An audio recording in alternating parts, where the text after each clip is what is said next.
শেখ হাসিনার মৃত্যুদণ্ডের রায় বাতিল করার জন্য রাষ্ট্রপতিকে হুঁশিয়ারিমূলক চিঠি দিল জাতিসংঘ। That is not peace. That is not justice. That is not in accordance with international law, and that is not acceptable. বাংলাদেশের সাবেক প্রধানমন্ত্রী শেখ হাসিনার বিরুদ্ধে ঘোষিত আকস্মিক মৃত্যুদণ্ডের রায় ঘিরে যখন রাজনৈতিক অস্থিরতা তুঙ্গে, ঠিক সেই সময় জাতিসংঘ থেকে একটি জরুরি চিঠি পাঠানো হয়েছে রাষ্ট্রপতির দপ্তরে।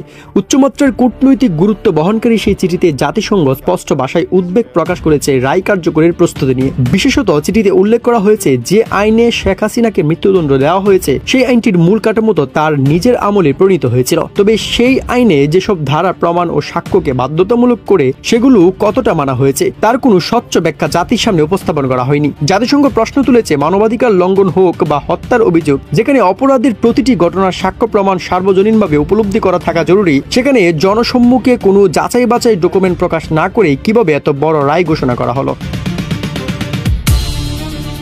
এই যে ট্রাইব্যুনালটা তারা করছে, এই বিচারটা তো টিকবে না। আমি আইনজীবী হিসাবে বলতেছি, আমি বিএনপি নেতা হিসাবে বলতেছি না, আমি সিনিয়র অ্যাডভোকেট হিসেবে বলতে, এই বিচারটা টিকবে না যে ট্রাইব্যুনাল হয়েছে।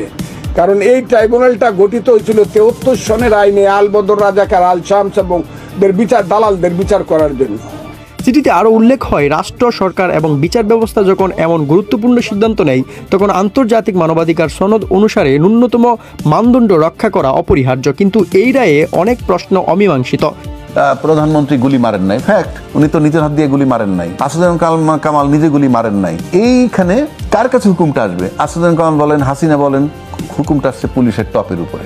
অনেকে বলেন মামলাটা কেমন, রায়টা কেমন হইলো, এই সেই 53 বছর পরে, মানে 53 না, তখন হয়তো 43 বছর পরে, স্বাধীনতা যুদ্ধের 43 বছর পরে যখন এই যে স্বাধীনতা বিরোধীদের বিচার হইল, বিচার হওয়াটাকে আমি অপরাধ ধরছি না, বিচার হইতেই পারে, কিন্তু 43 বছর পরে যে বিচারটা করছেন কিভাবে সেটা আমরা জানি। সবচেয়ে গুরুত্বের সঙ্গে জাতিসংঘ সতর্ক করেছে অন্তর্বর্তীকালীন ইউনূস সরকারকে। চিঠিতে বলা হয়েছে, রাজনৈতিক পরিবর্তনের অস্থির সময়েও আইনের শাসনকে রাজনৈতিক অস্ত্র হিসেবে ব্যবহারের অভিযোগ আন্তর্জাতিক পরিমণ্ডলে এক গভীর সংকট তৈরি করতে পারে। আদালত রায়ের ক্ষেত্রে গোপনীয়তা বজায় কেন রেখেছে, কাদের বাদ দেওয়া হয়েছে, কাদের নেওয়া হয়েছে, এমন কয়েকটি প্রশ্নের জবাব চিঠিতে সরাসরি রাষ্ট্রপতির কাছে চাওয়া হয়েছে।